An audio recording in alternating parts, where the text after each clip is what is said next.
The text message glowed on my phone screen like a radioactive warning. Your husband's been lying to you. Check the storage unit on 5th Street, Unit 23B. I stared at those words until they burned into my retinas, my thumb hovering over the delete button. An unknown number. Probably spam. Definitely trouble. But something about it grabbed me by the throat and wouldn't let go. I'm Eliza, and until that moment, I thought I knew what kind of life I had. Graphic designer by day, mother and wife by, well, always. The kind of woman who color codes her calendar and makes organic lunches for her 6-year-old. The kind who trusts her husband. Mommy, can we have pizza tonight? Sophie tugged at my sleeve, her dark curls falling into her eyes. I quickly locked my phone screen. Not tonight, sweetie. Daddy's coming home from his business trip, remember? Grandma Gloria's making her special lasagna. Sophie's face fell. Does she have to? I forced a smile, though I shared her sentiment. My mother-in-law's cooking was like her personality, overwhelming and hard to stomach. But Marcus insisted she stay with us whenever he traveled, to help out. Help criticize my parenting, more like. The storage unit message nagged at me all afternoon. Marcus had been taking more business trips lately, sometimes with barely a day's notice. 3 days ago, he'd packed his bags at midnight, claiming an emergency client meeting in Chicago. A good wife would trust her husband. Gloria's voice echoed in my head. She'd said those exact words last week, when I'd questioned Marcus about some unusual charges on our credit card. I dropped Sophie at her ballet class and drove to 5th Street. Just to prove the message wrong. Just to quiet that voice in my head that had been whispering doubts for months. Unit 23B looked like all the others. Metal door, padlock, secrets inside. I pulled out the spare key I'd found in Marcus's desk drawer last month, the one he'd said was for his office filing cabinet. It fit perfectly. The door rolled up with a metallic screech that matched the feeling in my gut. The smell hit me first. Perfume, expensive and cloying. Not mine. Never mine. What are you doing here? I spun around. Marcus stood there, his business suit wrinkled, his face twisted in an expression I'd never seen before. Chicago, he'd said. Emergency meeting, he'd said. I could ask you the same thing, I managed, my voice steadier than I felt. You shouldn't be here. He stepped forward, reaching for my arm. Let me explain. I jerked away, backing into the unit. My heel caught on something, a suitcase. Designer, pink. Definitely not mine. Explain what, Marcus? The secret storage unit? The mystery key? Or maybe why you're in town when you're supposed to be in Chicago? His face hardened. You're being hysterical. This isn't what you think. Then what is it? It's complicated. Business matters. Things you wouldn't understand. Behind him, a car door slammed. Gloria appeared, her face pale. Marcus, what's she doing here? The pieces clicked together like a toxic puzzle. Gloria knew. Of course she knew. She'd always known. Probably helped him hide it all. I understand perfectly, I said, my voice ice cold. I understand that I've been living with lies. That my daughter's been living with lies. Marcus stepped closer, his charm switching on like a mask. Baby, please, let's go home and talk about this. Mother, you should go. Yes, Gloria chimed in. This is between husband and wife. I looked at them both, the man I'd trusted with my life, the woman who'd made me doubt myself at every turn. Something shifted inside me, something final and irreversible. No, I said. This is between me and the truth, and I'm just getting started. I walked past them both, my hands steady, my mind racing. They didn't try to stop me. They didn't know yet that this wasn't just a discovery. It was a declaration of war. Sophie would be done with ballet in 20 minutes. I had decisions to make, and for the first time in years, they would be entirely my own. 3 days after I discovered the storage unit, Marcus moved his mother in permanently. I came home from dropping Sophie at school to find Gloria arranging her crystal figurines on my grandmother's antique sideboard, each placement a tiny act of invasion. The energy in this house needs realignment, Gloria announced, not bothering to look at me. Marcus agrees it's best if I stay for a while. Of course he did. I gripped my car keys until they bit into my palm. And when exactly did you both decide this? Last night, while you were busy with your computer things. She waved dismissively at my home office, where I'd been working on a major client project. A wife should be more present, Eliza, more attentive to her family's needs. I caught my reflection in the hallway mirror. Tension lines around my mouth, dark circles under my eyes, from nights spent wondering about that pink suitcase, those credit card charges, the lies piling up like dead leaves. The front door opened, and Marcus strode in, all corporate confidence and calculated charm. "There's my girls." He kissed his mother's cheek, then moved to do the same to me. I turned away, busying myself with reorganizing mail on the counter. "Ah, mother's settling in nicely," he said, his tone carrying that edge I'd grown to recognize, the one that warned against disagreement. "Isn't it thoughtful of her to help out?" "Help with what, exactly?" Gloria clicked her tongue. "The house, dear. The cooking. Sophie's upbringing. A child needs proper guidance." "Sophie has proper guidance," I said, each word measured carefully. "She has parents. Ah, and now she has her grandmother, too." Marcus loosened his tie. "Mother noticed Sophie's been watching too much television lately. We thought maybe some traditional activities would be better. Mother can teach her needlework. Sophie has ballet on Tuesdays and Thursdays, art class on Wednesdays." "About that," Gloria interrupted, "those activities are quite expensive, aren't they? And rather common." I was thinking, "You don't get to think about my daughter's activities." The words shot out before I could stop them. Marcus's face darkened. "Eliza, that's enough. Mother's trying to help. Why are you being so difficult?" "Difficult?" I laughed, the sound sharp enough to make Gloria flinch. "You move your mother in without discussing it with me, start making decisions about our daughter without consulting me, and I'm being difficult? You're upset about something else," Marcus said smoothly. "Is this about the storage unit? I told you that's just business inventory." "In a pink suitcase?" Gloria's hand flew to her throat. "Marcus, perhaps we should—" "Mother, please." He held up a hand. "Eliza and I need to discuss this privately. In my office." I followed him, my heart hammering. The moment the door closed, his facade cracked. "You're embarrassing me," he hissed, making accusations, questioning my decisions about our family. "Our family?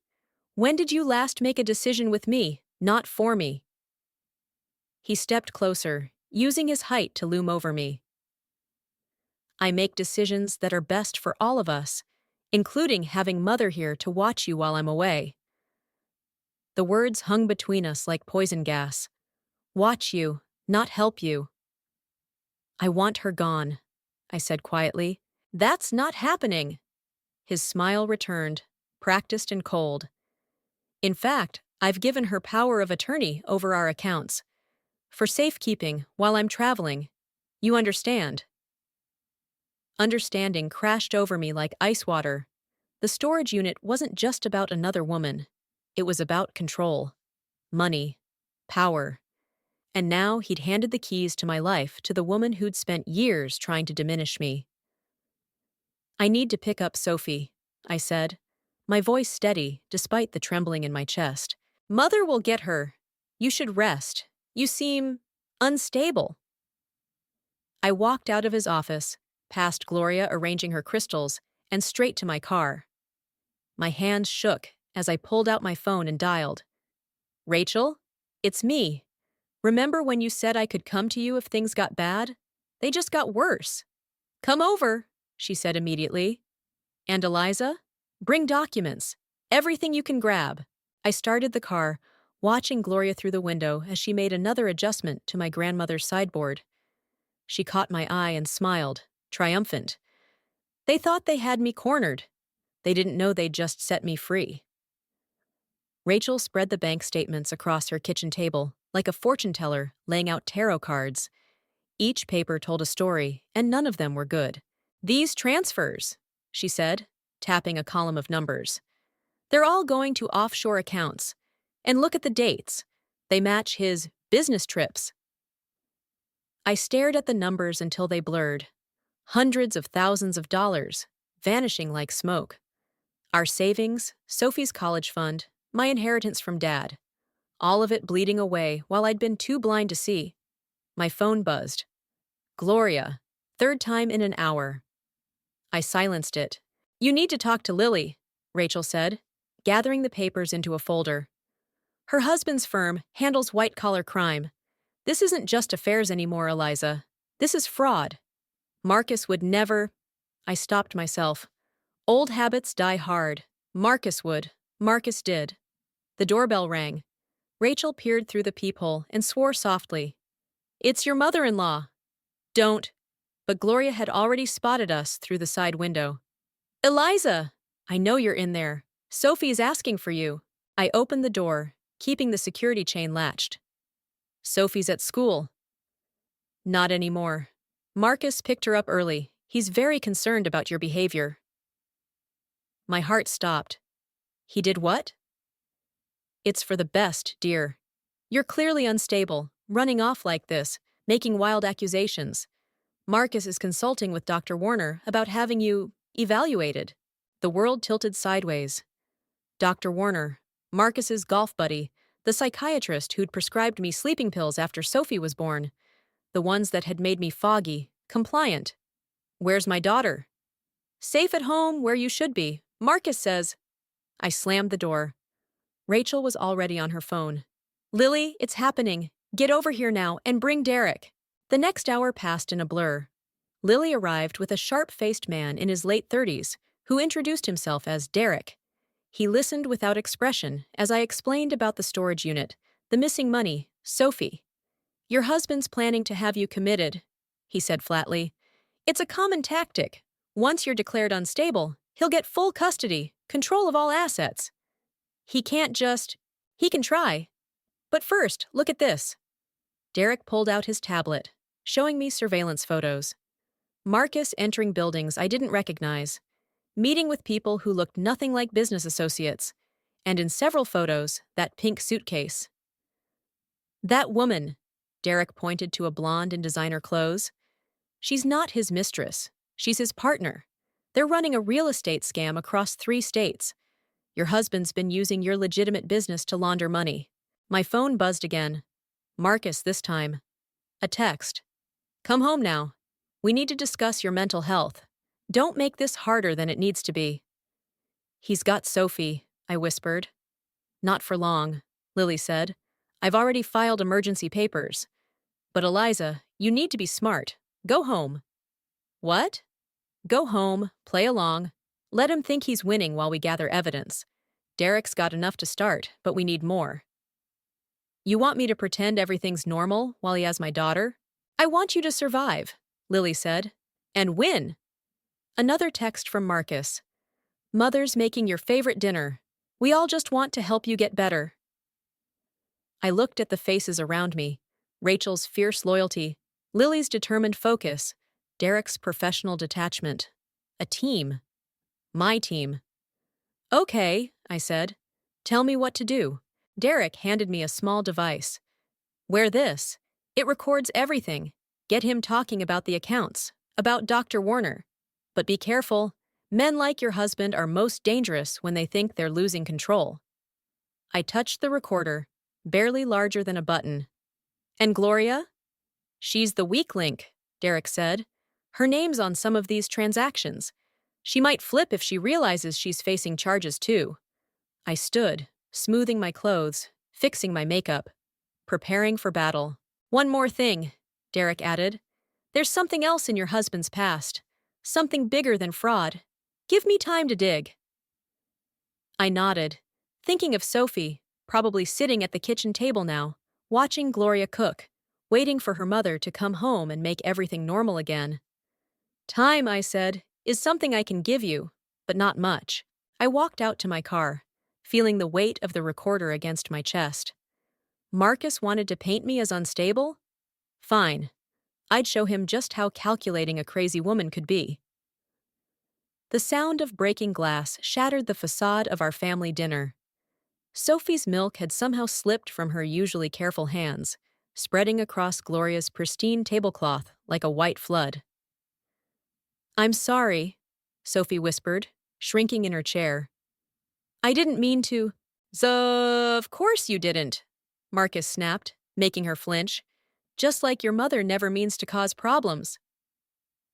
I reached for a napkin, but Gloria was faster, already tutting and dabbing at the mess. Children need structure, discipline. If you'd let me handle her education, as I suggested. Stop! My voice came out stronger than I'd intended. The recorder pressed against my chest like a second heartbeat. Marcus's face darkened. Mother, would you take Sophie upstairs? I need to speak with my wife. Sophie's eyes met mine, wide with fear. I forced a smile. It's okay, sweetie. Go with Grandma. The moment they left, Marcus's hand slammed down on the table. What's wrong with you lately? The accusations, the attitude, running to Rachel's house like some teenager. What's wrong with me? I kept my voice steady, remembering Derek's advice. Get him talking. You empty our accounts, take Sophie from school without telling me, and I'm the problem? I'm protecting our family. You're becoming unstable, Eliza. Dr. Warner agrees. Does he know about the offshore accounts? Marcus went still. What did you say? Or maybe he's part of it?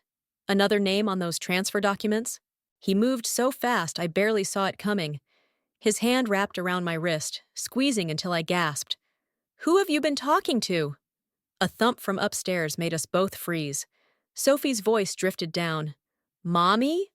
Marcus released me, his charm sliding back into place like a mask. Everything's fine, Princess. Mommy and Daddy are just talking. I rubbed my wrist, feeling the bruises forming. The recorder caught everything, but would it be enough? You're hurting, he said softly, reaching for me. Confused. Let me help you. Dr. Warner has a private facility where you can make me disappear while you finish emptying our accounts. His eyes changed, something cold and calculating, replacing the false concern. You know, your father had mental health issues too, didn't he? Before his accident? The threat hung in the air between us. My father's car accident. The brake lines that mysteriously failed. I'd never connected it until now. Marcus! Gloria called from upstairs. Sophie's asking about her ballet shoes, the ones you threw away last week? He shot me a warning look, but it was too late. You threw away her ballet shoes? She doesn't need distractions right now. Mother's right. Structure, discipline. Control, I finished. Like you're trying to control me?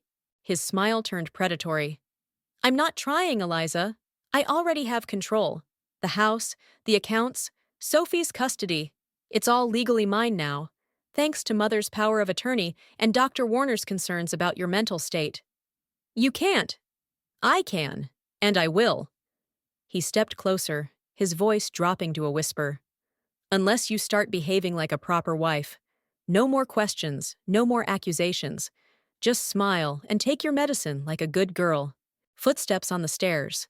Sophie returning with Gloria. I saw my daughter's face, saw the fear in her eyes as she looked between us, and something inside me hardened into steel.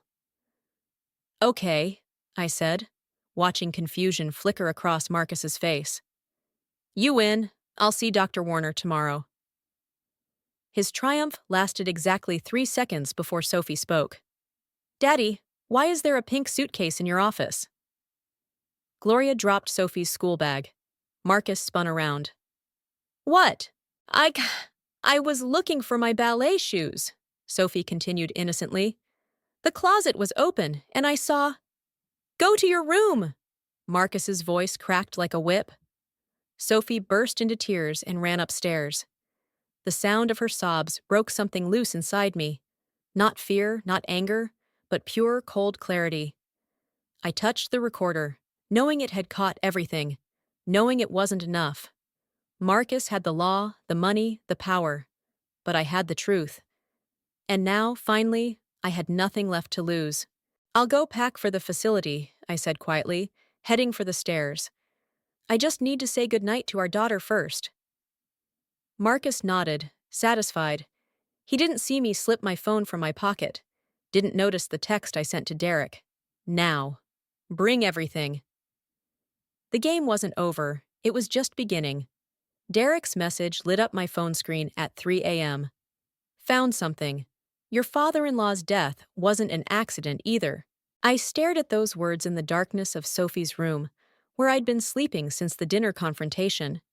She stirred in her bed, mumbling in her sleep. Another nightmare about Daddy's angry voice. The floor creaked outside.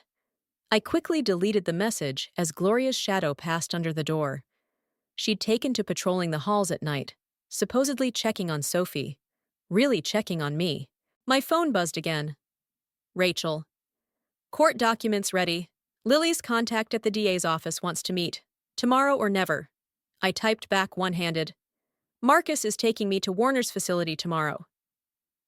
3 dots appeared, disappeared, appeared again. Finally, Jesus Christ, Eliza, now! Get out now! A soft knock at the door made me jump. Eliza! Gloria's voice, surprisingly gentle. Are you awake? I slipped the phone under Sophie's pillow. Come in. She entered, still fully dressed despite the hour. Her face looked different, older, worried. We need to talk about Marcus's father. My heart stopped. What about him? I know you've been investigating. She sat on Sophie's toy chest, hands twisting in her lap. There are things you don't understand. Like how both my father and Marcus's died in suspicious accidents? Gloria flinched. Marcus was always special. Even as a child, he needed things to be perfect, controlled. When they weren't, a floorboard creaked in the hallway. Gloria went rigid. He's coming. Listen to me quickly. In my room, behind the mirror. The door burst open. Marcus filled the frame, his shadow stretching across Sophie's unicorn rug. Mother? What are you doing? Checking on Sophie, she said smoothly, standing. She's been having nightmares. How maternal of you. His voice dripped sarcasm. And my dear wife? Ready for tomorrow's appointment? I nodded, watching Gloria slip past him. She paused briefly in the doorway, her eyes meeting mine with something that looked almost like regret. The car will be here at 9, Marcus continued. Dr. Warner's facility is very private, very discreet. And very permanent? I couldn't help asking. His smile didn't reach his eyes. That depends entirely on your cooperation. Sophie needs her mother healthy, doesn't she? As if on cue, Sophie whimpered in her sleep. Marcus's expression softened as he looked at her, and for a moment I saw something genuine in his face. Love, possessiveness, fear. The look of a man who would do anything to keep what he considered his. I need to use the bathroom, I said. Mother will accompany you. I can manage. Mother will accompany you. In the bathroom, Gloria stood guard while I pretended to wash my hands. Behind the mirror, she'd said. But behind which mirror? He'll never let you leave, Gloria whispered suddenly. Not like I tried to. I met her eyes in the bathroom mirror. What? The facility. It's where he sent me after his father died. 6 months of treatment until I learned to accept things, to stop asking questions. My wet hands gripped the sink. Why are you telling me this now? Because, she glanced at the door. Because Sophie reminds me of Marcus at that age. Before he changed. Before I let him change. The door handle rattled. Everything all right in there? Fine, dear, Gloria called out. Then, barely audible. Tonight, after he takes his pills, the mirror in my room. Behind it is everything you need. Marcus's voice again. Mother? Coming, darling. She opened the door, leaving me alone with my reflection and the weight of decision. Back in Sophie's room, I retrieved my phone. 2 new messages. Derek.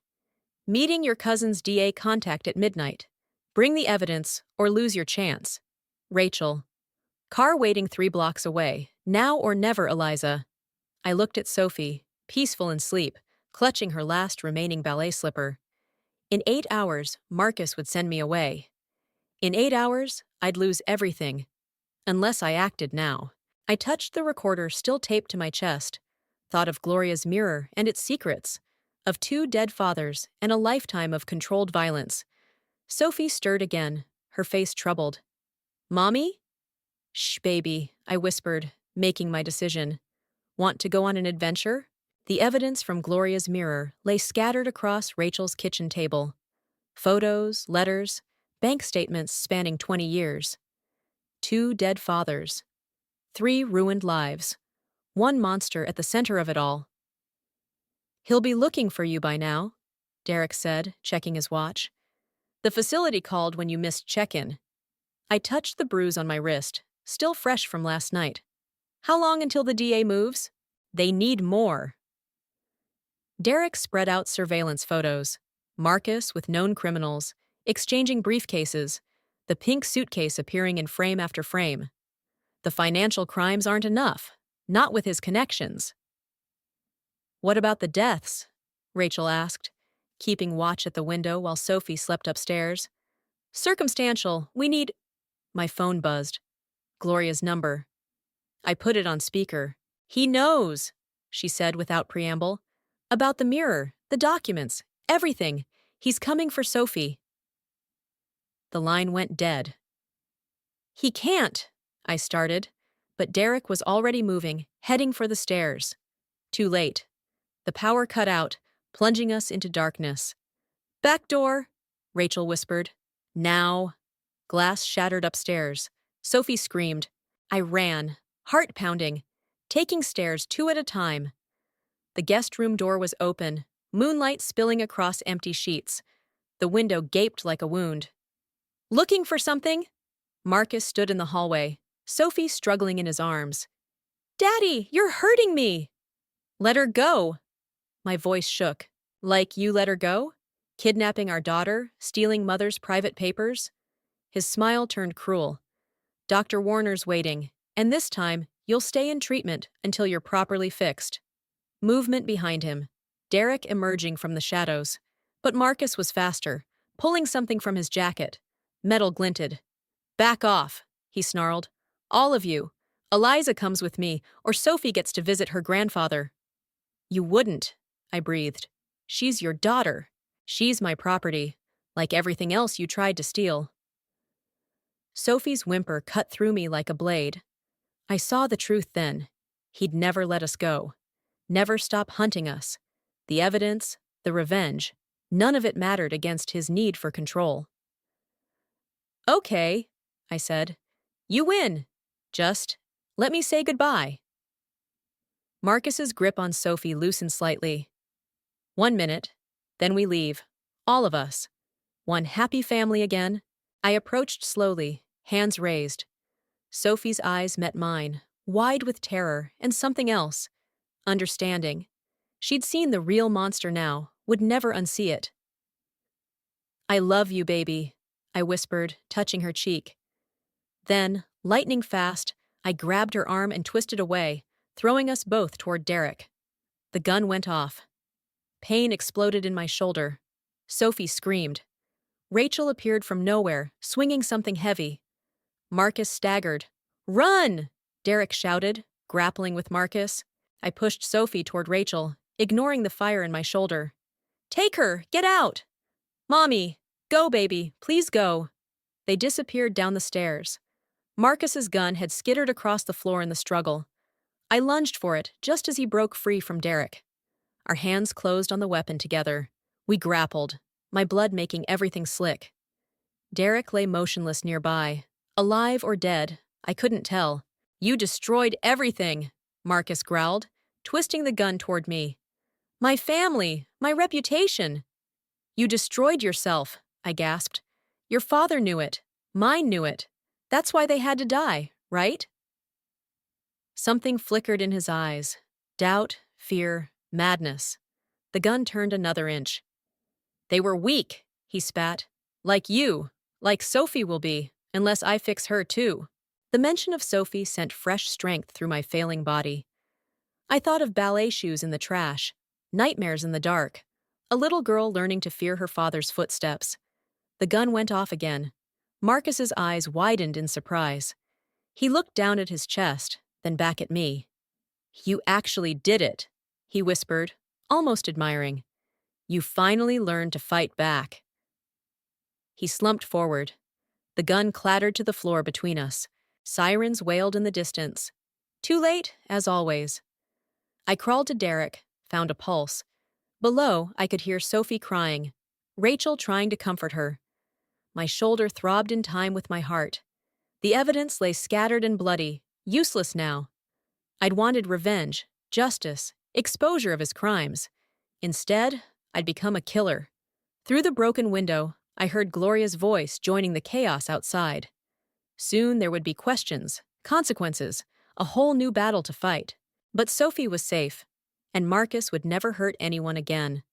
Sometimes revenge comes with a price you never meant to pay. The hospital corridor stretched endless and white. My bandaged shoulder throbbed as I watched Gloria through the ICU window, sitting vigil beside Marcus's bed. The machines keeping him alive beeped steadily, mocking all our plans of justice and revenge. "The DA wants to talk to you," Derek said, appearing beside me. His head was bandaged where Marcus had struck him. "They're calling it self-defense, but Marcus might wake up and tell a different story." I touched the glass. "If he wakes up." "When?" Gloria corrected, stepping into the hallway. She looked older, deflated, but her eyes were sharp. "He always survives, always wins. Not this time." I handed her the manila envelope I'd been carrying. "Everything's here. The murders, the fraud, Dr. Warner's involvement, your signature on all those transfers." Her hands trembled as she opened it. "You don't understand. I had to protect him." "Like you protected his father, your husband?" "He was going to expose Marcus, send him away." Her voice cracked. "I couldn't lose my son." "So you helped him cover up murder, then mine. Your father was investigating too. Marcus said it was necessary." The fluorescent lights hummed, filling the silence between us. Down the hall, I could see Rachel with Sophie, keeping her distracted with coloring books. "He'll never stop," Gloria whispered. "Even if he wakes up paralyzed, he'll find a way to destroy you, to control Sophie. Unless someone stops him." She met my eyes, understanding dawning. "The machines, one signature from his medical proxy, you, and they turn off. Natural causes. No more investigations, no trial, no Dr. Warner's facility waiting for me." "You're asking me to kill my son." "I'm asking you to save your granddaughter." The monitors beeped. Sophie's laugh echoed down the hall, followed by Rachel's gentle shushing. Gloria's hands clenched around the envelope. "He was such a beautiful baby, so perfect. I thought if I loved him enough, protected him enough." She straightened suddenly. "I need to make a call." She walked to Marcus's room, pulled out her phone. Through the glass, I watched her speak, her free hand resting on Marcus's chest. The elevator dinged. Lily emerged with a man in a suit, the DA. Their faces were grim. "Mrs. Henderson?" the DA called. "We need to discuss your statement." I turned to face them, but movement in Marcus's room caught my eye. Gloria was bending over him, whispering something. Her hand moved to his IV line. "Mrs. Henderson?" "Just a moment," I said, watching Gloria straighten up, wipe her eyes. The monitors continued their steady rhythm. She emerged, envelope clutched to her chest. "I've called Dr. Warner. He's coming to confess." "Confess?" "To everything. The murders, the fraud, using his facility to hide Marcus's victims." She smiled sadly. "A mother keeps evidence, you see. Just in case." The DA's phone buzzed. His eyebrows shot up as he read the message. "Dr. Warner was just arrested attempting to flee the country," he said. "He's asking to make a deal." Gloria nodded. "Of course he is. Weak men always do." She handed him the envelope. "Here's everything you need. I'm the star witness." The monitors in Marcus's room suddenly screamed. Medical staff rushed past us. "What happened?" the DA demanded. "Air embolism," Gloria said calmly. "A common complication with IV lines, especially in coma patients." The doctors worked frantically, but I could see it in their movements. They were too late. Gloria watched through the glass, her face a mask of grief and determination. "Mrs. Henderson," the DA said, "given these new developments and Dr. Warner's cooperation, we'll need to review your involvement." My involvement ended the moment my son died, she cut in. Everything else is in that envelope. Now, if you'll excuse me, I'd like to see my granddaughter. She walked away, straight-backed and regal, toward Sophie and Rachel. I watched her kneel, open her arms. Sophie hesitated, then ran to her. Quite a coincidence, Derek murmured beside me. That IV line. Yes, I said, watching Gloria stroke Sophie's hair, whisper promises of ballet lessons and art classes. Quite a coincidence. The monitors fell silent. In the end, revenge came not from my hand, but from the person who loved Marcus most. Sometimes justice wears the face of mercy, and sometimes the greatest act of love is letting go.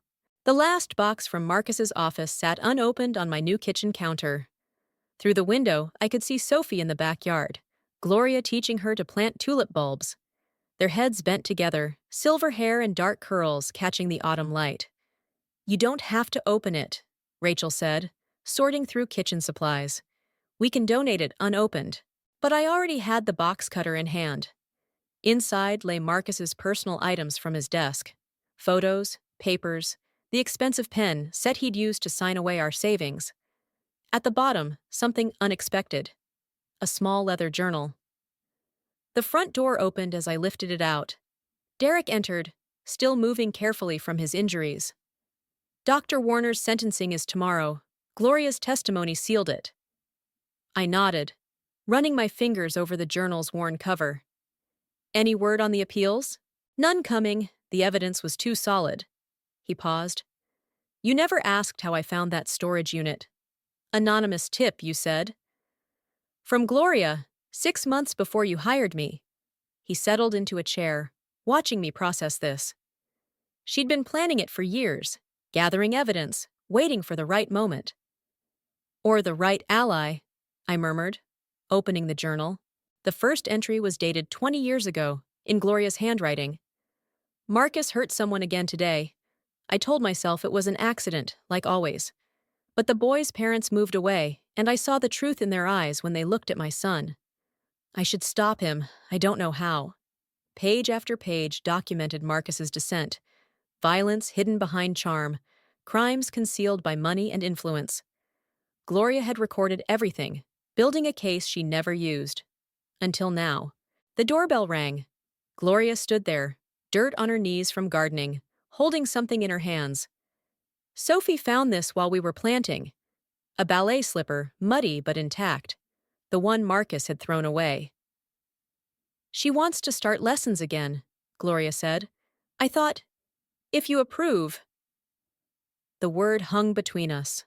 Approval, permission, trust. Such simple things, made complicated by history. You knew, I said, holding up the journal. All those years, you knew what he was. I thought I could save him. Then I thought I could contain him. She touched the slipper gently. Finally, I realized I could only stop him, but I couldn't do it alone. Why me? Because you loved Sophie more than you hated him, more than you feared me. She smiled sadly. More than I loved my son, in the end. Sophie's laughter floated in from the garden, where Rachel was now helping her plant more bulbs. Free, happy sounds that would have earned Marcus's disapproval just weeks ago. I don't forgive you, I said. I don't forgive myself. Gloria set the slipper on the counter. But perhaps we can build something new. For her. I thought of revenge, how it had twisted and changed, becoming something unexpected. Not a weapon wielded in anger, but a tool used with precision. Not my victory alone, but a collaboration between wounded women choosing to heal. The tulips, I said. They'll bloom in spring? Red ones. Sophie's choice. I picked up the ballet slipper, brushed off the dirt. There's a studio near here, Tuesday and Thursday classes. Gloria nodded, understanding the olive branch for what it was. Not forgiveness, not yet. But possibility. I'll drive her, she said, if you'll let me. Through the window, Sophie was showing Rachel how to pat down the soil, her movements precise and confident. No flinching, No looking over her shoulder for disapproval. I opened the journal to its last entry. Made the night Marcus died. Tonight I choose a different kind of love, the kind that saves rather than destroys. My son is gone, but my granddaughter will live free. Sometimes the greatest act of motherhood is knowing when to let go. Below it, in Gloria's elegant script, she'd written one final line. And sometimes the greatest revenge is living well. I closed the journal and reached for my phone to look up ballet studios. Outside, Sophie was dancing between the newly planted bulbs, showing Gloria how to twirl. Their shadows stretched long across the garden, separate but connected, like memory and hope, like endings and beginnings, like revenge and redemption, meeting somewhere in the middle ground of grace.